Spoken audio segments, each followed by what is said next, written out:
আচ্ছা, আমরা এই অনলাইনের এই কোডের এই কনসেপশন গুলো তো ক্লিয়ার, তাই না? ডট এইচ কে আমরা হেডার ফাইল, আর হচ্ছে এই হ্যাশ ক্যারেক্টার দিয়ে শুরু হয় যেগুলো, সেগুলোকে আমরা বলি প্রসেসর ডিরেক্টিভ স্টেটমেন্ট। এগুলো ছোট ছোট প্রোগ্রাম, যেগুলো প্রোগ্রামের মূল সোর্স ফাইল ঠিক রেখে অবজেক্ট তৈরি করে শুরু করে, এবং যেগুলোতে আমরা কি করি, কাজ করতে সুবিধা হয়। ফাইল সংযুক্তকারী ডিরেক্টিভ, যেমন হ্যাশ ইনক্লুড স্টেটমেন্টকে আমরা ফাইল সংযুক্তকারী ডিরেক্টিভ স্টেটমেন্ট বলা হয়। কথা বুঝতে পারছি? যেমন hash include studio dot H, studio dot H তো হচ্ছে হেডার ফাইল, কিন্তু ইনক্লুড কেন লিখতেছি? ফাইলটা যাতে সংযুক্ত হয় প্রোগ্রামের সাথে। বুঝতে পারছি? জি স্যার। আচ্ছা, প্রোগ্রাম কোনো হেডার ফাইল বা সোর্স ফাইল সংযুক্ত করার জন্য এই ডিরেক্টিভ ব্যবহৃত হয়। এভাবে প্রোগ্রাম ফাইলে এই যে যেমন এখানে এই যে ইনক্লুড দেন হচ্ছে কি ফাইল নেমটা লেখা হয়। আমরা অলরেডি যেমন ফাইল নেমটা লিখছি এখানে, খেয়াল করছো কিনা? এই যে হ্যাঁ স্যার। খেয়াল করছো, গ্রেটার দেন লেস দেন এর ভিতরে আমরা ফাইল নেমটা লিখছি। জি স্যার। তার মানে কি স্যার studio.h এটা একটা ফাইল? স্টুডিও ডট এইচ এর একটা ফাইল, রাইট। যে ফাইলের ভিতরে স্ক্যানএফ, প্রিন্টএফ কি এগুলো আছে, বিল্ড করা আছে। তো আমরা জাস্ট ওগুলো যখন বিল্ড করা থাকে তখন আমরা জাস্ট ওগুলোকে ইউজ করার জন্য নিয়ে আসি। এটা 1 মিনিট, একটা আমি একটু আপলোড করে দিই। একটা স্টুডেন্ট বলছিল আপলোড করে দেওয়ার জন্য।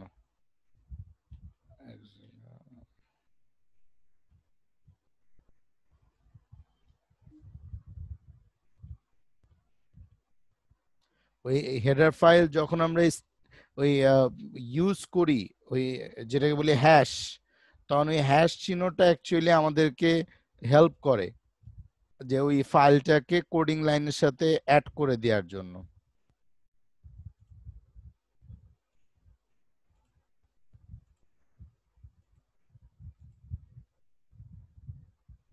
স্যার ক্লাস 8এও কি এসব কোডিং আছে নাকি? হ্যাঁ, প্রোগ্রামিং আছে। আবার ওরা সায়েন্স গুলো পড়ে, তো একজন সায়েন্স ম্যাথ আমার কাছে পড়ে। আচ্ছা, এরপর তুমি দেখো ইনক্লুড, এই লাইনটা দিয়ে খেয়াল করো। হ্যাশ ইনক্লুড ডিরেক্টিভ স্টেটমেন্ট ফাইলের নাম অ্যাঙ্গেল বন্ধনীর মধ্যে বা ডাবল কোটেশনের মধ্যে লেখার পার্থক্য। যদি অ্যাঙ্গেলের মধ্যে লিখি তাহলে কি ইন্ডিকেট করবে, আর ডাবলের মধ্যে লিখলে কি ইন্ডিকেট করবে? ইনক্লুড ডিরেক্টিভ স্টেটমেন্ট ফাইলের নাম অ্যাঙ্গেল বন্ধনীর মধ্যে লেখা হলে প্রোগ্রাম কম্পাইলেশনের সময় কম্পাইলার এই ফাইলকে প্রথমে অপশন মেনু ডিরেক্টরি সাব মেনুতে নির্দেশিত হেডার ডিরেক্টরি হিসাবে খোঁজ করে। যদি সেখানে তা পাওয়া যায় তবে প্রোগ্রামে তা ব্যবহার করে, অন্যথায় চলতি কারেন্ট ডিরেক্টিভ খোঁজ করার সেখানে প্রথমে পাওয়া যায় সেখানে ব্যবহার করে। কিন্তু দ্বিতীয় নিয়মে যখন ফাইলের নাম ডাবল কোটেশনের মধ্যে লেখা হয় তখন কম্পাইলার এই ফাইলকে কেবল চলতি ডিরেক্টরিতে খোঁজ করে। মানে যদি তুমি এই গ্রেটার দেন লেস দেন এই বন্ধনীর মধ্যে রাখো, তাহলে সেটাকে একটা ডিরেক্টরিতে সেভ করে রাখে। যে কোনো সময় প্রয়োজন পড়লে ওই ডিরেক্টরিতে সেটা খোঁজ করে তাকে ইউজ করে। কিন্তু যখনই তুমি ডাবল কোটেশন ইউজ করো তখন সেটা চলতি প্রোগ্রাম হিসেবে ডিরেক্টরিতে খোঁজ করে। যেমন এই যে প্রিন্টএফ, তুমি দেখো ডাবল কোটেশন ইউজ করছো, খেয়াল করছো? হ্যাঁ স্যার। স্ক্যানএফ তুমি ডাবল কোটেশন ইউজ করছো। ঠিক আছে, এই ফাংশনগুলো, এই যে ফাংশনগুলো দেখতে পাচ্ছ, যেমন এই ফাংশনটা কি, ধরো এই ভিতরের যদি ডাবল কোটেশনটা আমি না দেই তাহলে এইটা হচ্ছে অরিজিনাল ফাংশন। ঠিক আছে, এই ফাংশনটাকে আমি কল স্যার করছি এটা তো ফাংশন। স্যার এটা হ্যাঁ, তো প্যারামিটার হয়ে যাবে। এটা তো প্যারামিটার, ঠিক আছে, কিন্তু এটা ফাংশনের নাম না, টোটালটা তো ফাংশন। জি স্যার। এটা হচ্ছে প্যারামিটার, আর এই টোটালটাকে, মানে এই টোটালটাকে আমরা বলছি একটা ফাংশন কলিং। ক্লিয়ার? এই ফাংশনটা বানানো আছে হ্যাঁ স্যার। কোথায়? এই হেডার ফাইলের আন্ডারে। এই হেডার ফাইলকে সংযুক্ত করছে কে? এসটা ইনক্লুড স্টুডিও ডট এইচ, মানে এই যে ইনক্লুড এই শব্দটা। বুঝছো? কথাগুলো মিল পাচ্ছ?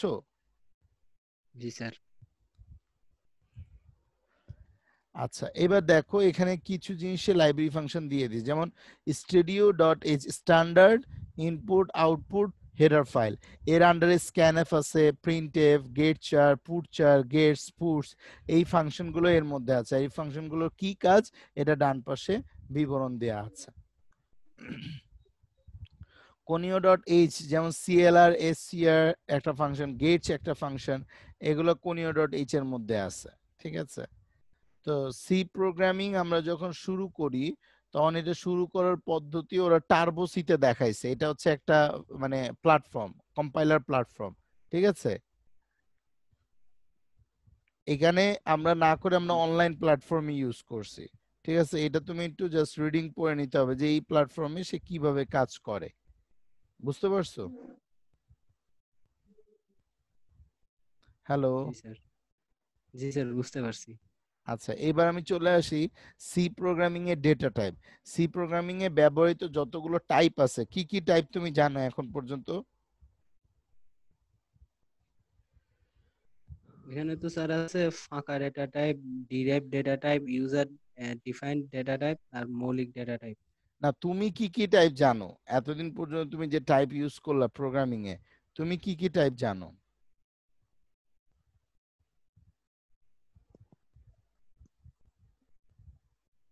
তুমি এই কোডিং লাইনে ডেটা টাইপ ইউজ করছো না? যেমন এটা ফ্লট একটা ডেটা টাইপ। আসসালামু আলাইকুম স্যার। ওয়ালাইকুম আসসালাম। চিস্তি, আমরা রানিং ক্লাসে আছি, তুমি একটু মনোযোগ দাও। দেখো হ্যাঁ এইখানে, স্যার দেখতেছি। এইখানে যতগুলো ডেটা এটা তো টাইপ, করছিলাম আগে হ্যাঁ এটা নাকি? করছিলাম, আমি একটু রিভিউতে আছি, খেয়াল আছে কিনা সেই জন্য। ওকে তাহলে স্যার, প্রবলেম নাই, প্রবলেম নাই। আমরা ডেটা টাইপ জানি কত রকমের স্যার? ঠিক আছে, আমরা এখন পর্যন্ত, ইন্টিজার, ফ্লোট। হ্যাঁ, তারপর আমরা ইন্টিজার, ফ্লট, তারপর ইন্টিজার, ফ্লট, লং ফ্লট। তারপর স্যার 5 রকমের পড়ছিলাম না স্যার? 4 ইন্টিজার, রকমের 4 রকম, ইন্টিজার, ফ্লট, ডাবল, ক্যারেক্টার। ক্যারেক্টার। হ্যাঁ ইন্টিজার, রাইট। ফ্লট, float, double, double character. Character. Character, তো এইখানে দেখো ওরা ওই ডেটা টাইপের 4 রকম ডেটা টাইপ করছে। একটা মৌলিক data type, user defined data type, derive data type, আর হচ্ছে ফাঁকা ডেটা টাইপ। ঠিক আছে, মৌলিক ডেটা টাইপ আবার 3 রকমের করছে। একটা হচ্ছে কি ইন্টিজার, আরেকটা হচ্ছে ফ্লট, আরেকটা কি ক্যারেক্টার। তো ক্যারেক্টারকে আমরা ডাটা টাইপে লেখার সময় লিখি CHAR 4। ঠিক আছে, ইন্টিজারকে আমরা লিখি INT ইন্ট, ফ্লটকে লিখি আমরা FLOT ফ্লট। ঠিক আছে, ইন্টিজারকে আবার 4 ভাগে ভাগ করছে। একটা সাইন্ড টাইপ, সাইন্ড ইন্টিজার বলে না, সাইন্ড ইন্টিজার। জি এর স্যার। মানে হচ্ছে এটা যোগ হইতে পারে, মানে ধনাত্মক ইন্টিজার ভ্যালু হইতে পারে, ঋণাত্মক মানে পূর্ণ সংখ্যা আর কি, ধনাত্মক পূর্ণ সংখ্যা হইতে পারে, ঋণাত্মক পূর্ণ সংখ্যা হইতে পারে। ক্লিয়ার? Signed integer. আর আনসাইন্ড ইন্টিজার মানে হচ্ছে এটা শুধু ধনাত্মক হবে। কি বললাম স্যার, আর বলো তো? স্যার একটু আবার বলেন, শুনতে পাইনি। বললাম সাইন্ড টাইপ ইন্টিজার মানে যেই সকল ইন্টিজার ধনাত্মক পূর্ণ সংখ্যা বা ঋণাত্মক পূর্ণ সংখ্যা দোনোটাই হতে পারে, সেগুলোকে বলা হয় সাইন্ড ইন্টিজার। কি বলা হয়? Signed integer. আর যেগুলো শুধু ধনাত্মক পূর্ণ সংখ্যা হবে সেগুলোকে বলে আনসাইন্ড ইন্টিজার। এখন তুমি ধরো ডেটা টাইপ ডিক্লেয়ার করলা আনসাইন্ড ইন্টিজার, কি ডিক্লেয়ার করলা? Unsigned integer. তাইলে এই ধরো আমি এখানে লিখলাম আনসাইন্ড SIGNED, এখানে লিখলাম আনসাইন্ড ইন্টিজার। যখন এইটা লিখে আমি সি লিখবো, তখন সি এবং এ নামে যে ভেরিয়েবল গুলো তুমি ডিক্লেয়ার করছো, এই ভেরিয়েবলে তুমি কখনোই ঋণাত্মক কোনো ভ্যালু রাখতে পারবা না। কারণ স্যার আনসাইন্ড ইন্টিজার তো ধনাত্মক গুলো হবে। ধনাত্মক ভ্যালু রাখতে মানে পারে সেই টাইপের ভেরিয়েবল। ক্লিয়ার? জি স্যার। আচ্ছা, এবার শর্ট ইন্টিজার মানে কি? মেমোরিতে অল্প জায়গা। ঠিক আছে, আর লং ইন্টিজার মানে কি? যেমন আমি যদি তোমাকে এখন বলি যে $10 ট্রিলিয়ন, তো এই $10 ট্রিলিয়ন এটা তো অনেক বড় একটা ডিজিটের একটা অ্যামাউন্ট, তাই না? অনেক বড় 10 ট্রিলিয়ন। এটা লং ফ্লট হবে না? এটা হবে হচ্ছে কি, না ফ্লট না, আমি যদি ইন্টিজার টাইপেরই ভ্যালু দেই, ধরো $10 ট্রিলিয়ন, এখানে তো আমি কোনো ফ্লট ডাটা বলি নাই। ঠিক আছে, $10 ট্রিলিয়ন। তাহলে 10 ট্রিলিয়ন তো অনেক বড় সংখ্যা, এই সংখ্যাটা তো ইন্টিজার সংখ্যা, কিন্তু তাহলে এটা ডেটা টাইপটা কেমন হবে? এটা ডেটা টাইপটা হবে হচ্ছে লং ইন্টিজার। ক্লিয়ার? আর যদি আমি বলি 10 বা 15, তাহলে 12, ওইটা হবে শর্ট ইন্টিজার। শর্ট ইন্টিজার টাইপের ডেটা টাইপ। ক্লিয়ার? সো যখন প্রোগ্রামার কোনো প্রোগ্রামিং কোড লিখে তখন তাকে জাস্ট ভেরিয়েবল ডিক্লেয়ার করার সময় তাকে ডাটা টাইপটা একটু বুঝে শুনে ডিক্লেয়ার করতে হয়। বুঝতে পারছো যে এইখানে আমার ইউজার কি টাইপের ডাটা ইনপুট দিতে পারে। এই জন্য আমরা বেশিরভাগ সময় এই লং ডাবল ইউজ করি। ক্লিয়ার? এই লং ডাবল ইউজ করলে ইন্টিজার, ফ্লট, যে কোনো ডাটা, পজিটিভ নেগেটিভ সব ডাটাই নিতে পারে। বুঝছো? জি স্যার। আচ্ছা, এবার ফ্লটিং পয়েন্টে 3 রকমের, একটা হচ্ছে ফ্লট টাইপের মানে ভগ্নাংশ, ডাবল টাইপের মানে একটু বড় ভগ্নাংশ, আর লং ডাবল মানে হচ্ছে অনেক বড় ভগ্নাংশ টাইপের ডাটা সে নিতে পারে। Character, signed character, unsigned character, দুই টাইপের ক্যারেক্টার হয়। আচ্ছা, এইবার আসো ক্যারেক্টার টাইপ নিয়ে এখানে বেশ কিছু কথাবার্তা বলা আছে। সি প্রোগ্রামিং এ ক্যারেক্টার টাইপ ডেটা নিয়ে কাজ করার জন্য কি টাইপ করতে হয়? 4। 4 ভেরিয়েবল ব্যবহার করা হয়। 4 টাইপ ভেরিয়েবল ঘোষণার জন্য চিএইচআর কিওয়ার্ড ব্যবহার করা হয়। এরকম ইন্টিজারে আইএনটি, এই যে যেমন 4 সিএইচ যদি আমি লিখি, তাহলে এই সিএইচ এর মধ্যে একটা ক্যারেক্টার ইনপুট দেওয়া যাবে। কি ইনপুট দেওয়া যাবে? ক্যারেক্টার। সুতরাং তুমি যদি এখানে 78 লিখো, 78 কি কোনো ক্যারেক্টার? না স্যার। এটা কি? স্যার এটা একটা ইন্টিজার মান। সুতরাং এই 78 সে রাখবে না। কথা বলতে পারছি? জি স্যার। আচ্ছা, এখানে যদি তুমি 78 সে রাখেও তাহলে সেটা ক্যারেক্টার হিসেবে রাখবে। সেটার জন্য অলওয়েজ ক্যারেক্টারে তোমার এরকম সাইন ইউজ করতে হয়। এখন ধরো তুমি যদি ক্যারেক্টার নাও, ধরো এখানে তুমি একটা ক্যারেক্টার টাইপের ডাটা নিলাম, ঠিক আছে, নিলা হচ্ছে সাপোজ ধরো এস, সেখানে তুমি যদি কোনো ভ্যালু অ্যাসাইন করতে চাও তাহলে ওখানে অবশ্যই একটা 1% লিখে এরপর তুমি 78 করো, তাইলে সে 78টাকে একটা ক্যারেক্টার হিসাবে এসে অ্যাসাইন করবে। বুঝতে পারছো? স্যার একটু আরেকবার বলেন। মানে আমার এখানে এসটা কি একটা ক্যারেক্টার টাইপের ভেরিয়েবল না? জি স্যার। তো এ যখন কোনো ক্যারেক্টারকে অ্যাসাইন করবে, অ্যাসাইন মানে হচ্ছে রাখা, ধরো ভেরিয়েবল মানে ডিব্বা, ডিব্বা বা বক্সের মধ্যে তুমি একটা ডেটা রাখবা। তো যদি ডেটাটা রাখো তাই যদি সেটা ক্যারেক্টার হয় তাহলে অবশ্যই নিয়ম হচ্ছে কি ওয়ান কোটেশন দিয়ে নেয়া। কি দিতে হবে? কোডিং এর ওয়ান তো একটা কোটেশন। নির্দিষ্ট নিয়ম আছে, তো এটা একটা নিয়ম। ঠিক আছে, একটা কোটেশন দিয়ে হ্যাঁ নিতে স্যার। হবে। ক্লিয়ার? জি স্যার। আচ্ছা, যখন তুমি ওয়ান কোটেশনের মধ্যে তুমি এ লিখবা, ঠিক আছে, তখন সে ওখানে এ রাখবে। ধরো তুমি এখানে এ লিখলা তাহলে ও এ ক্যারেক্টার হিসাবে রাখবে।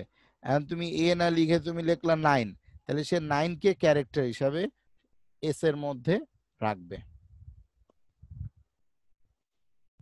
বুঝছো? জি স্যার।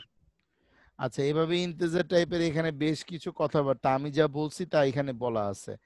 এবার আসে হচ্ছে ডেটা টাইপ মডিফায়ার বা টাইপ কোয়ালিয়ার। ঠিক আছে, আমরা যখন কোয়ালিফাই করি কোনো টাইপকে তখন সেই টাইপ কতটুকু জায়গা দখল করে। তো এখানে বলতেছে ডেটা টাইপের ব্যাপ্তি বা পরিসর এবং সংরক্ষণের জন্য মেমরি পরিমাণ বাড়ানো বা কমানো যায়, এদেরকে ডেটা টাইপ মডিফায়ার বলে।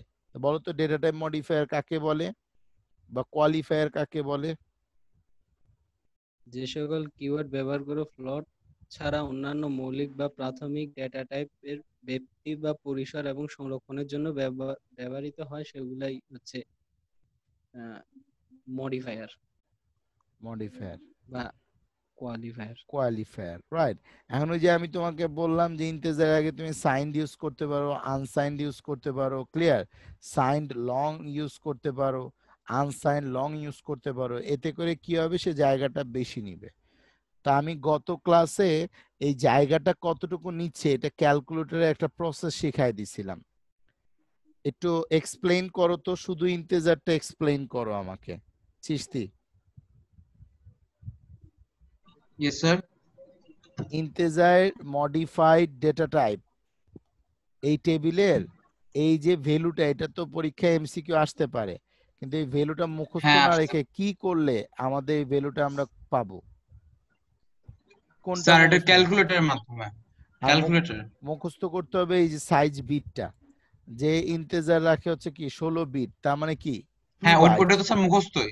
হ্যাঁ, তাহলে কি তোমরা খাতা কলমে লিখে নাও যে ইন্টিজার অর সাইন্ড ইন্ট, ঠিক আছে?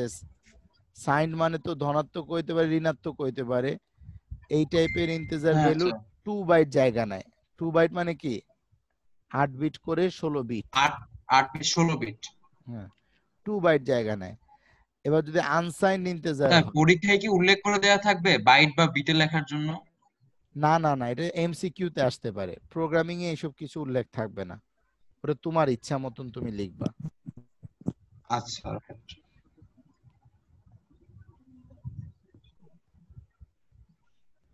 Unsigned hello. আনসাইন্ড ইন্টিজার যদি হয় যে ধনাত্মক পূর্ণ সংখ্যা, এটাও 2 বাইট জায়গা দখল হ্যালো করে। শোনা যাচ্ছে? স্যার, শুনতেছেন? হ্যাঁ, শুনতে পাচ্ছি। হ্যাঁ, এখন শুনতে পাচ্ছি। এখন শুনতে পাচ্ছি। বলেন স্যার। আচ্ছা, আনসাইন্ড ইন্টিজারও 2 বাইট জায়গা দখল করে। হ্যাঁ, এখন সারার খেয়াল করো, জি স্যার। তুমি তোমার ক্যালকুলেটরে যদি মাইনাস সাইন ইন্টিজার মানে তো মাইনাস এবং প্লাস দুটোই, ঠিক আছে? 2 বাইট জায়গা দখল জি করলে স্যার। -32,768 মেমোরি থেকে +32,767 মেমোরি পর্যন্ত নিবে, ঠিক আছে? এটা সূত্র হচ্ছে কি, তুমি যদি মাইনাস বাদ দাও 2 টু দি পাওয়ার 15 দিয়ে ক্যালকুলেটর প্রেস করো, পারো ক্যালকুলেটরে 2 টু দি পাওয়ার 15 কিভাবে লিখে? জি স্যার, পারি।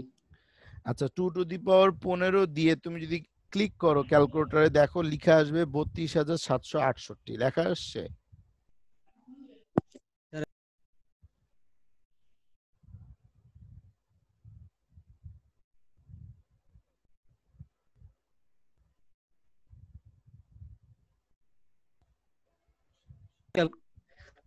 সঙ্গে স্যার সাইন্টিফিক ক্যালকুলেটরটা নাই।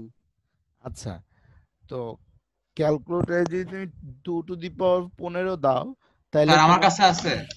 তাহলে এই সংখ্যাটা আসবে 32,768, ঠিক আছে? স্যার আসছে 32,768। 68, এবং এর আগে দিয়ে দিব কি আমি মাইনাস, যেহেতু এটা সাইন্ড ইন্টিজার। এত থেকে এখন মাইনাস থেকে আস্তে আস্তে একটা জায়গায় এসে তো জিরো আসে, তাই না? এই জন্য ওই জিরোটা ক্যালকুলেটর না করার কারণে আমরা এই লাস্টে কি করব, -1 একটা বিয়োগ দিয়ে দিব। তো 2 টু দি পাওয়ার 15 মানে 32,768 থেকে 1 বিয়োগ দিলে 32,767 পর্যন্ত, ঠিক আছে? এখন হয় তুমি এইভাবে লিখো বা তুমি এইভাবে লিখো, এতগুলো মেমোরি কে নিবে? সাইন ইন্টিজার নিবে, 2 বাইট। বুঝতে পারছো স্যার? জি স্যার। হ্যাঁ স্যার। হ্যাঁ স্যার। বলেন। আচ্ছা, আনসাইন ইন্টিজার শুধু ধনাত্মক নিবে। তো ধনাত্মক নেওয়া মানে কি 0 থেকে 65,000, মানে 2 টু দি পাওয়ার 16 তুমি দাও এখন, কারণ এই তো পুরো 16 বাইট নিচ্ছে, মানে 16 বিটই নিবে। ক্লিয়ার? ওইখানে যেহেতু মাঝখানে শূন্য ছিল বলে 2 টু দি পাওয়ার 15 দিছো। এখন তুমি যদি 2 টু দি পাওয়ার 16 দাও, তাহলে দেখবা কি 65,536 আসছে। এটা কোথা থেকে শুরু হবে? 0 থেকে শুরু হবে। বুঝতে পারছো? 0 থেকে কি 2 টু দি পাওয়ার 16 -1, মানে এই পর্যন্ত সে আসবে। বুঝতে পারছি কিনা স্যার? হ্যাঁ স্যার। আচ্ছা, এইবার তুমি আসো হচ্ছে সাইন্ড লং ইন্টিজার। তাহলে সাইন লং হইলে হবে কি এর ডাবল, 2 বাইটের ডাবল, মানে হচ্ছে কি 4 বাইট। 4 বাইট হলে হবে কি 2 টু দি পাওয়ার 32। কি হবে বলো?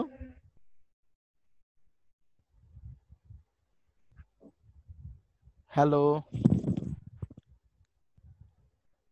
স্যার? জি স্যার। স্যার সাইন, হ্যাঁ বলেন স্যার। বললাম যদি সাইন লং ইন্ট লিখো, তাহলে তার মেমোরিতে কত বাইট জায়গা নিবে? 32 না, না, 32 বিট। মেমোরিতে কত বাইট? 4।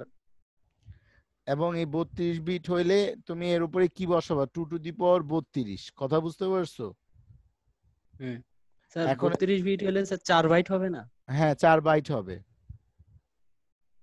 আর সেক্ষেত্রে তুমি 2 টু দি পাওয়ার কি লিখবা 32 লিখবা। এখন যেহেতু এটা সাইন তাই ঋণাত্মক থেকে যেহেতু শুরু হবে এই জন্য লিখবো 2 টু দি পাওয়ার কি 31 থেকে কি হবে 2 টু দি পাওয়ার 31 মাইনাস 1 কথা বুঝতে পারছো? তাহলে দেখবা যে জি এই স্যার। সংখ্যাটা চলে আসছে। আর আনসাইন লং ইন্ট হলে তুমি লিখবা কি 0 থেকে 2 to the power 32 minus 1 minus 1 কেন কারণ এই জিরোটা ক্যালকুলেট করতে হবে তাই বুঝতে পারছো? হ্যাঁ স্যার। তাহলে এইখানে যতগুলো বিট থাকবে তুমি এখানে ঠিক ততগুলো বিট 2 টু দি পাওয়ারের উপরে লিখে দিবা। ক্লিয়ার? জি স্যার। আচ্ছা এবার আসো ফ্লোটিং পয়েন্ট বা ভগ্নাংশ। এইটা আমাকে ডিসক্রাইব করতে পারবা চিস্তি ফ্লোটিং পয়েন্ট বা ভগ্নাংশের মেমরি গুলো?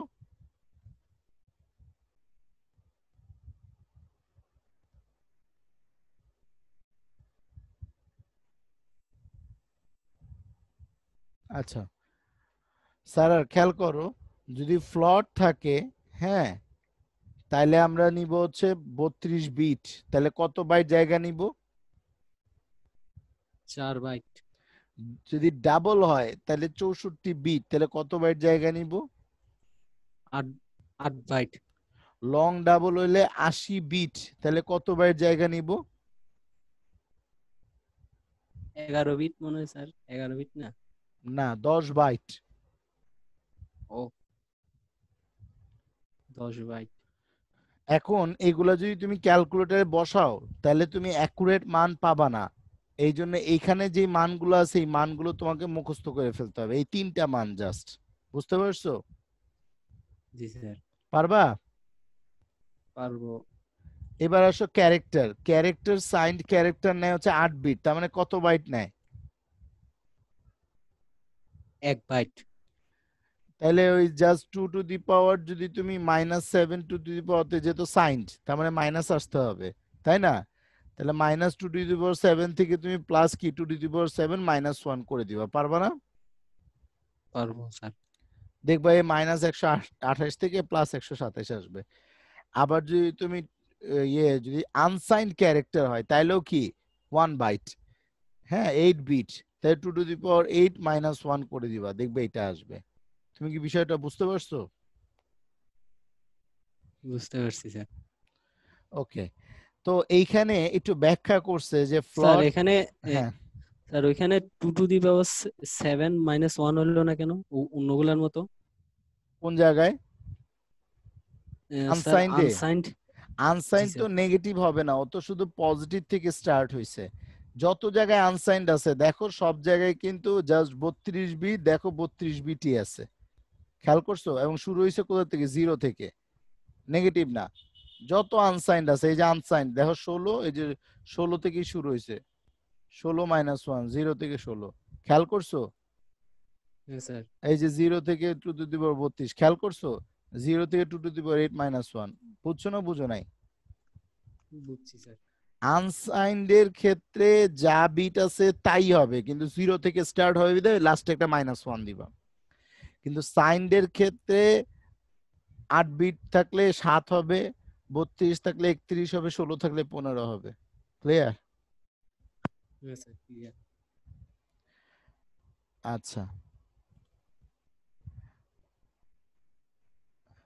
এখন তুমি এখানে দেখো যে আমরা যখন ফ্লোট টাইপের কোনো ভেরিয়েবল নিই ধরো নাম্বার 1 একটা ভেরিয়েবল ঠিক আছে ডাবল টাইপের একটা ভেরিয়েবল নিলাম কি নাম্বার 2 ঠিক আছে লং ডাবল টাইপের একটা ভেরিয়েবল নিলাম কি নাম্বার 3 ক্লিয়ার? এখন এখানে এক্সাম্পল দিছে যে আমরা 9.125 একটা ভ্যালু 3.125 কি একটা ভ্যালু ভ্যালু। ক্লিয়ার কিনা? এখন কোন টাইপের ভ্যালু আমরা কোথায় রাখতে পারবো এটা একটু তুমি জাস্ট রিডিং পড়ে নিবা। আমি যা যা কথা বললাম সেই কথাগুলো এখানে বলা আছে বুঝতে পারছো? জি স্যার। আচ্ছা আজকে আমরা চলে যাব যে সি প্রোগ্রামিং এ চলক বা ধ্রুবক ভেরিয়েবল বা কি বলা হয়। দেখো আমরা যতবার কোড লিখছি ভেরিয়েবল ছাড়া কি কোনো কাজ করা সম্ভব? না স্যার ভেরিয়েবল ছাড়া তো কাজ করা সম্ভব না। সম্ভব না। তো এই ভেরিয়েবল গুলোর আগে কি করতে হয়, এটা ডাটা টাইপ দিতে হয়। এবং এটা যদি মেইন ফাংশন বলো বা নর্মাল ফাংশন বলো, যাই বলো না কেন, যোগ বিয়োগ গুণ ভাগ যদি তুমি করতে চাও বা কোনো ডেটা নিয়ে যদি কাজ করতে চাও, তাহলে তোমাকে কি লাগবে, ওই ডেটাগুলোকে ডিক্লেয়ার করতে হবে। বুঝতে পারছি কিনা? মানে তো স্যার ওই ডেটাগুলোর একটা ভ্যালু দিতে হবে। রাইট, ওই ভ্যালুটা তুমি স্ক্যানএফ দিয়েও নিতে পারো। ভ্যালুটা কি তুমি দিয়ে দিতে পারো অ্যাজ এ প্রোগ্রামার, অথবা কি ওই সফটওয়্যারটা যখন যে চালাবে সে নিজেও কিবোর্ড থেকে ইনপুট দিতে পারবে। বুঝতে পারছো তো? স্ক্যানএপের খেলাটা মনে আছে তো? আছে। এটা একটু, এই প্রোগ্রামটা আজকে আমি আপ করে দিব, এটা তোমরা আবার বাসায় আজকে একটু রান করবা। ক্লিয়ার? আচ্ছা, এখন জি স্যার। এই চলক বা এই ভেরিয়েবল যাই বলো, এইগুলাকে আমরা প্রোগ্রামাররা বলি হচ্ছে ডিব্বা। কি বলি? ডিব্বা। ডিব্বা বা কৌটা, ডাটা রাখার কৌটা। বুঝতে পারছো? জি স্যার। ডাটা রাখার কি কোটা। কৌটা। এখন এই কৌটাটা তুমি ফাংশনের ভিতরেও ডিক্লেয়ার করতে পারো, অথবা কি এই কৌটাটা তুমি ফাংশনের বাইরেও ডিক্লেয়ার করতে পারো। ফাংশনের বাইরে ডিক্লেয়ার করলে ওইটাকে আমরা কি বলবো, গ্লোবাল ভেরিয়েবল। আর ফাংশনের ভিতরে ডিক্লেয়ার করলে আমরা কি বলবো, লোকাল ভেরিয়েবল। কি বলবো? Local variable. Local variable. তো এখানে সে চলকের একটা সংজ্ঞা দিছে যে ভেরিয়েবল হলো মেমোরি র্যাম লোকেশনের নাম ঠিকানা। তার মানে আমরা যদি কখনো ভেরিয়েবল ডিক্লেয়ার করি, সেটা কোন লোকেশনের নাম ঠিকানা?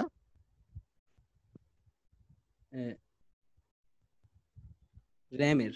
র্যামের। আমরা কম্পিউটারে র্যাম ইউজ করি না? জি sir, random access memory. Right, এই র্যান্ডম অ্যাক্সেস মেমোরির ভিতরে ছোট ছোট করে সে মেমোরি জায়গা দখল করে এই ভেরিয়েবল গুলো। ক্লিয়ার? একটা জি স্যার। সুনির্দিষ্ট নামই হচ্ছে চলক।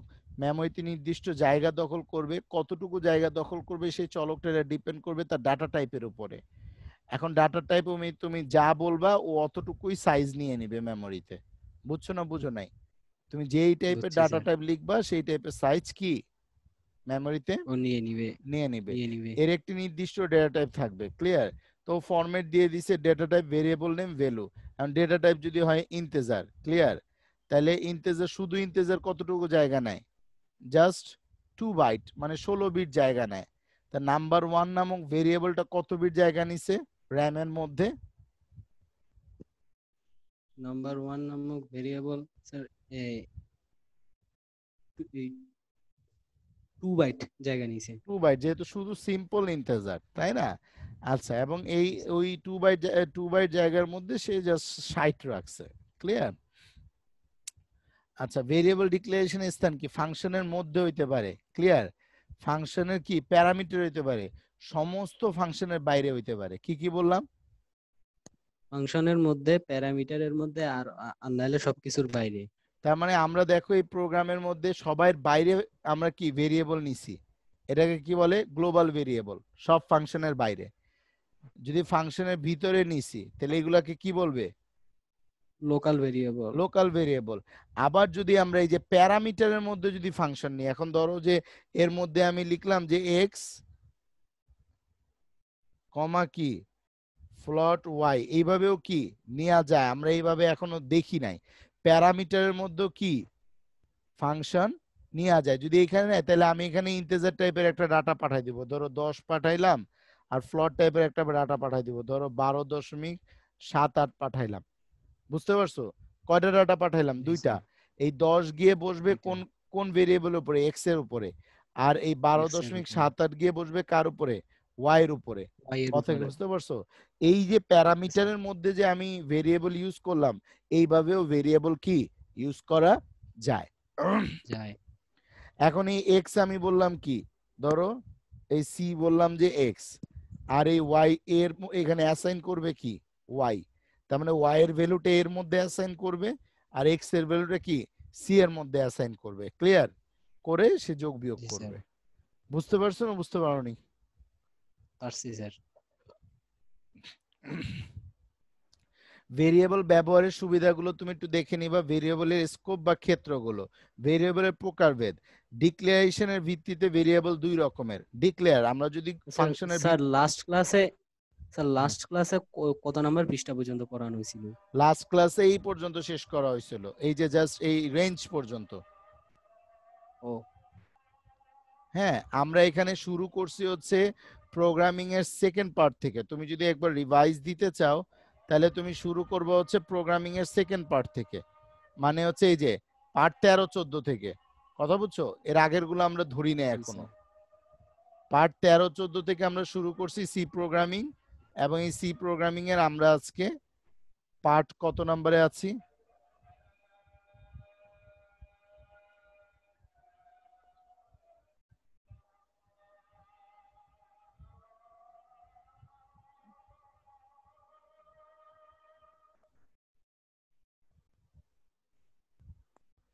এই যে আমরা ভেরিয়েবল পড়তেছি এখন, এই যে ভেরিয়েবল, হ্যাঁ স্যার। তাই না? এই যে জি লোকাল স্যার। গ্লোবাল, এই যে ভেরিয়েবল পড়তেছি, তাই তো? তো আমরা পার্ট 17-18-19-এ আছি। তো আজকে ভেরিয়েবল পড়েই শেষ করব। তুমি জাস্ট উপর থেকে আরেকবার তোমরা একটু দেখে নিবা। ক্লিয়ার? হ্যাঁ স্যার। তো চলকের ডিক্লারেশনের ভিত্তিতে চলক কয় প্রকার? দুই প্রকার। একটা হচ্ছে লোকাল ভেরিয়েবল, যদি ফাংশনের ভিতরে ভেরিয়েবলটা ডিক্লেয়ার করি। আইটা কি? গ্লোবাল ভেরিয়েবল, যদি গ্লোবাল ভেরিয়েবল। ফাংশনের বাইরে ডিক্লেয়ার করি। বুঝতে পারছি কিনা? হ্যাঁ স্যার। আচ্ছা, ডেটা ধরনের ভিত্তিতে আবার ভেরিয়েবল কি 6 প্রকার। ডেটা মানে কি? ওর বাইরে যদি তুমি নিউমেরিক ভেরিয়েবল বলো তাহলে এর আগে কি হবে? ইন্টিজার বসবে। যেমন ইন্টিজার এক্স, এখানে এক্স নামক ভেরিয়েবলটা কি? Numeric variable. ক্লিয়ার? হ্যাঁ স্যার। আচ্ছা, অ্যারে বা বিন্যাস ভেরিয়েবল, আমরা অ্যারে এখনো পড়ি নাই।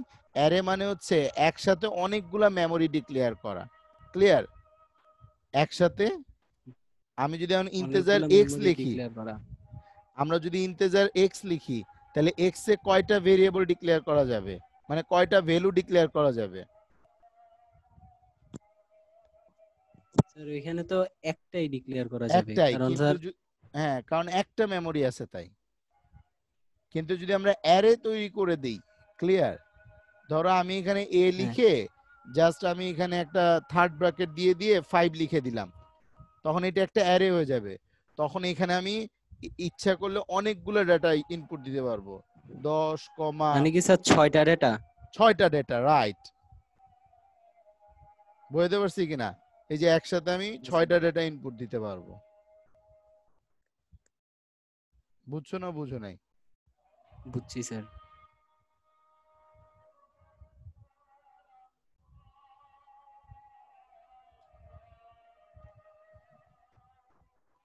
এটাকে বলা হয় অ্যারে। জাস্ট একটু চিনাচ্ছি, পরবর্তীতে এইগুলোর কাজ আমরা যখন করব, আমাদের প্রয়োজন পড়বে, আমরা নিয়ে আসব। অ্যারে বা বিন্যাস ভেরিয়েবল। তারপর হচ্ছে পয়েন্টার ভেরিয়েবল। অনেক সময় ভেরিয়েবলে ডাটা না রেখে মেমরি অ্যাড্রেস রাখা হয়। কি রাখা হয়? Memory address. অ্যাড্রেস। আর মেমরি অ্যাড্রেস তো আর কোনো ডাটা না, ঠিক আছে? ওই মেমরি অ্যাড্রেস রাখা হয় যেই ভেরিয়েবলের মধ্যে, ওই ভেরিয়েবলকে বলা হয় পয়েন্টার ভেরিয়েবল। চিস্তি শুনতে পাচ্ছো? ইয়েস স্যার, শুনতে পাচ্ছি। এখানে কয় রকমের ভেরিয়েবল আমরা একটু ডিক্লেয়ার করলাম। একটা ডিক্লারেশনের ভিত্তিতে একটা গ্লোবাল এবং লোকাল ভেরিয়েবল, ঠিক আছে? তো জি স্যার। লোকাল ভেরিয়েবল কোনটা? স্যার লোকাল হচ্ছে যেগুলো ফাংশনের ভিতরে থাকে। আর গ্লোবাল ভেরিয়েবল কোনটা চিস্তি?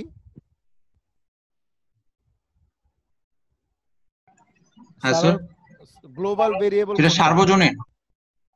সার্বজনীন ভাবে যেটা।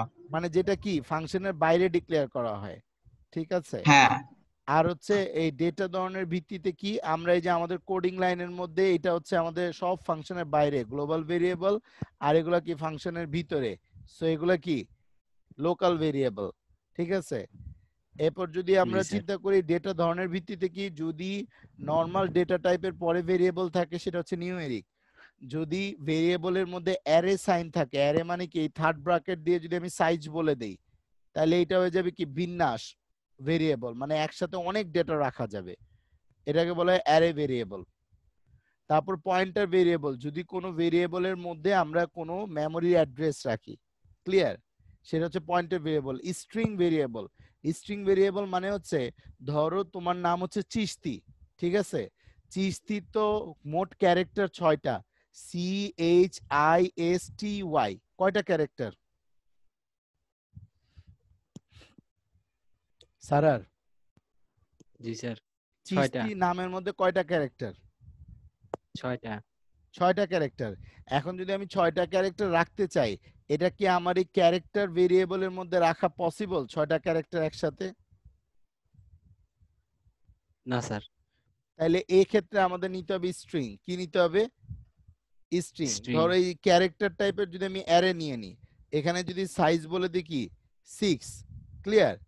সেক্ষেত্রে আমি এখানে কি নিতে পারবো? আমি এখানে পুরো 6টা ডেটা চিশতিটাই একসাথে নিতে পারবো, CHISTY, এই যে পুরো UI। চিশতিটা একবারে নিয়ে নিলাম। বুঝছো না বুঝো নাই? এটাকে বলা হয় বুঝছি স্ট্রিং। স্যার। কি বলা হয়? স্ট্রিং। তার মানে স্ট্রিং ভেরিয়েবল মানে হচ্ছে তার ক্যারেক্টার মানে টাইপ কি স্যার, অ্যারে। স্যার এখানে মানে কি তাহলে অ্যারে মানে স্ট্রিং বোঝায়? না, অ্যারেটা যদি নিউমেরিক ডাটার ক্ষেত্রে হয় তাহলে সেটা হচ্ছে অ্যারে, ক্লিয়ার? এন্ড অ্যারেটা যদি ক্যারেক্টারের ক্ষেত্রে হয় তাহলে সেটা হচ্ছে স্ট্রিং, ও বুঝছি স্যার। ক্লিয়ার? জি স্যার। আচ্ছা, এইবার তাহলে এইখানে তোমরা কালকে যেটা পড়বা সেটা হচ্ছে লোকাল ভেরিয়েবল গ্লোবাল ভেরিয়েবলের মধ্যে পার্থক্য, এটা ডেফিনেটলি পরীক্ষায় আসবে। Numeric variable, array, pointer type variable, এগুলা একটু পড়বা। Building variable, clear? এখানে দুই জি স্যার। রকমের, এইগুলো সব তো আমি দেখাই দিলাম। বিল্ডিং ভেরিয়েবল মানে কি, যে ভেরিয়েবল গুলো অলরেডি কম্পাইলারের মধ্যে তৈরি করা আছে। আর কাস্টমার বা ইউজার ডিফাইন ভেরিয়েবল মানে তুমি যেটা বানাচ্ছ, ঠিক আছে? প্রোগ্রামার যেটা বানাচ্ছে সেটা হচ্ছে ইউজার ডিফাইন ভেরিয়েবল, ক্লিয়ার? হ্যাঁ স্যার, ক্লিয়ার। আচ্ছা, এবার এই যে ইনফরমেশন গুলো, এই ইনফরমেশন গুলো তুমি এখান থেকে এই পর্যন্ত কালকে তোমরা পড়ে আসবে, যে রেজিস্টার ভেরিয়েবল আগ পর্যন্ত ভেরিয়েবল ব্যবহার বা ঘোষণার মানে ভেরিয়েবল লেখার যে নিয়মগুলো, এই ভেরিয়েবল লেখার নিয়মগুলো তুমি পড়বা। কোনটাকে আমরা কি বলবো, ভেরিয়েবলে ভুল বলবো, সেটা একটু দেখবা। এই কনস্ট্যান্টের আগ পর্যন্ত তোমরা একটু কমপ্লিট করে আসবা কালকে, ক্লিয়ার? জি স্যার। আচ্ছা রিডিং স্যার, পড়ে আসবা। আমাদের তো স্যার সিটি পরীক্ষায় ওই সংখ্যা পদ্ধতি গুলো আছে, তাহলে তাহলে আমরা কি ওইটার উপর কোনো ক্লাস এখন পাবো নাকি এটাই রানিং করব? না না, যদি তোমরা পরীক্ষায় থাকে তাহলে আমরা ওইটাই শুরু করব। কবে পরীক্ষা, class test? Sir class test আছে স্যার 17 নাকি 19 তারিখে এরকম, মাঝখান দিয়ে একটা পরীক্ষা আছে, তারপর ওইটার পরেই। এবার সিলেবাস কি রে? এবার সিলেবাস তো তৃতীয় অধ্যায় সংখ্যা পদ্ধতি পুরাটা 3.1 3.2 ফুল। ও তাহলে তো ভালোই সংখ্যা পদ্ধতি, স্যার তাহলে আপনি তাহলে সংখ্যা পদ্ধতি শুরু করে দেন। আচ্ছা, তাহলে কালকে সকালে তোমরা আমাকে একটু সময় দিতে পারবে 8টার দিকে? স্যার কালকে তো পরীক্ষা আছে কয়টায়? 9টা থেকে। 9টা থেকে। 3টায় সময় দিতে পারবা? বিকাল 3টায়, 3টা বা 2টা? স্যার এই টাইমটা কি আপনি ব্যস্ত থাকেন বা? না না, এই টাইমটা আমি কালকে, আমার একটা বিয়ের দাওয়াত আছে কালকে পরশু তরশু 3 দিন। কথা বুঝতে পারছো? ও তাইলে স্যার আমাদেরকে অন্য সময় করে দেন, মানে না, এই 7টাই প্রতিদিন দুপুরবেলা। থাকবে, 7টায় প্রতিদিন হ্যাঁ থাকবে। আমি জাস্ট কালকে থেকে 3 দিনের একটা ছুটিতে যাচ্ছি। কথা বুঝতে পারছো? আচ্ছা, তাহলে স্যার জি এই স্যার। 3 দিন কি পড়াবেন না? না, এই 3 দিন তো আর পড়াইতে পারতেছি না, আমি তো থাকবো না। আচ্ছা স্যার, তাহলে প্রবলেম নেই। তাহলে কালকে কি পড়াবেন? হ্যাঁ, কালকে এই জন্যই বললাম যে আমাকে একটু 2টার দিকে টাইম দিতে পারো কিনা, যেহেতু তোমাদের পরীক্ষা কাছে। এই জন্য আমি 2টা থেকে একটু টানা পড়ায় গেলাম 4টা পর্যন্ত। আচ্ছা স্যার, তাহলে 2টার সময় ঠিক আছে। পারা যাবে স্যার? জি স্যার, হ্যাঁ পারা যাবে স্যার। তাহলে কালকে নাম্বার আচ্ছা স্যার, সিস্টেম শুরু করব। স্যার একটা আউট কোশ্চেন করি স্যার। হ্যাঁ হ্যাঁ, বলো। স্যার এই বুট লকারটা কি স্যার? আবার বলো। বুট লকারটা কি স্যার? বুট? লকার। বুট মানে তো আমরা বুঝি হলো অপারেটিং সিস্টেমকে যখন আমরা ইনস্টল দেই তখন কম্পিউটারের সাথে অপারেটিং সিস্টেমটাকে চেনানোটাকে বলে বুটিং। আর এই বুট লকারটা, যদি এই বুট সিস্টেমটাকে আমি লক করে দিতে চাই, সেটা হচ্ছে বুট লকার। মানে অপারেটিং সিস্টেম চালাবো না আমি আমার মেশিনে। স্যার বুট লকারটাকে যদি আনলক করে তাহলে কি অন্য অপারেটিং সিস্টেম দিয়েও চালানো যায়? হ্যাঁ হ্যাঁ, লিনাক্স চালানো যায়, উবুন্টু চালানো যায়, ম্যাক চালানো যায়। আর স্যার মোবাইলের ক্ষেত্রেও কি এরকম করা যায়? হ্যাঁ হ্যাঁ করা যায়। এখন মোবাইলের ক্ষেত্রে একটু লিমিটেশন আছে। যদি অ্যান্ড্রয়েড সেট হয় সেক্ষেত্রে এটা লিনাক্স ভার্সন ছাড়া এটা ম্যাক ভার্সন নিবে না, এটা বিল্ড ইন লক করা। ও অ্যান্ড্রয়েড সেট দুই রকমের, একটা হচ্ছে মাইক্রোসফট অফিসের মাইক্রোসফটের অ্যান্ড্রয়েড, আরেকটা হচ্ছে তোমার যেটা হচ্ছে লিনাক্সের অ্যান্ড্রয়েড। তো আমরা বেশিরভাগ যারা ইউজ করি সব লিনাক্সের অ্যান্ড্রয়েড ইউজ করি, আর মাইক্রোসফটের অ্যান্ড্রয়েড আমরা ইউজ করি খুব কম। আর যারা কিনা অ্যাপেল ইউজ করে, অ্যাপেল স্মার্টফোন, তারা আসলে ইউজ করে হচ্ছে Mac operating system. Clear? So এইগুলো বিল্ড ইন, এই জন্য এইখানে অন্য অপারেটিং সিস্টেম ইউজ করতে দিবে না ওরা মোবাইলে, বাট কম্পিউটারে পসিবল। ও আর স্যার ব্রিক করা মানে কি? আবার বলো। ব্রিক করা একটু তুমি আমাকে চ্যাট বক্সে একটু লিখে দাও তো, চ্যাট বক্স পাচ্ছো তুমি? স্যার BRICK ব্রিক, ব্রিক করা আর কি। ফোন যে BRICK? জি স্যার। এটা স্পেসিফিক বলতে পারতেছি না, মানে কি ইউজ করতে গিয়ে তুমি ব্রিক ওয়ার্ডটা পাইছো, কোথায় পাইছো? না স্যার, এক বড় ভাইও বলছিল যে ফোনে যখন মানে পিসি দিয়ে অপারেটিং সিস্টেম চেঞ্জ করবে, তখন ও বলছে যে ফোনে যদি এটা করার সময় যদি কোনো ভুল করে তাহলে পুরো সিস্টেমটা নষ্ট হয়ে ফোন ব্রিক হয়ে যাবে, মানে ওই হিসাবে বলছিলাম ও আচ্ছা, এই ব্রিক মানে থেকে হচ্ছে শুনে। সেটা পুরোপুরি ভাবে ডিস্ট্রয় হয়ে যাবে, মানে আর ওই মোবাইল ফোনটা ইউজ করা যাবে না, বাতিল হয়ে যাবে। আচ্ছা স্যার। ওকে, তাহলে হ্যাভ এ নাইস ডে, কালকে দেখা হচ্ছে দুপুর 2টায়। ক্লিয়ার? জি স্যার। Okay sir. চিস্তি এই আসসালামু জন্য আলাইকুম স্যার। সারারের 4-5 দিন লেট হবে, ও আমাকে বলছে। আচ্ছা স্যার, হ্যাঁ স্যার হ্যাঁ বলো। কত পাঠাবো সেটা আমি একটু জানতে 1500, চাচ্ছি। আগে যা আছে তাই। Okay sir, okay sir, okay sir. Okay. আমি কালকে একটু বেড়াইতে যাব, তো এই জন্য টাকা দরকার, বুঝছো না, সবাই টাকা পাঠাই দিছে অলমোস্ট। ঠিক আছে, ভালো আমি তাহলে থাকো আজকে সবাই। রাতের মধ্যে দিয়ে দেবো স্যার। দিয়ে দাও, কোনো সমস্যা নেই। That's good. ওকে স্যার, আসসালামু ওকে, আলাইকুম। আসসালামু আচ্ছা আলাইকুম। স্যার। স্যার আসসালামু আলাইকুম। আসসালামু আলাইকুম।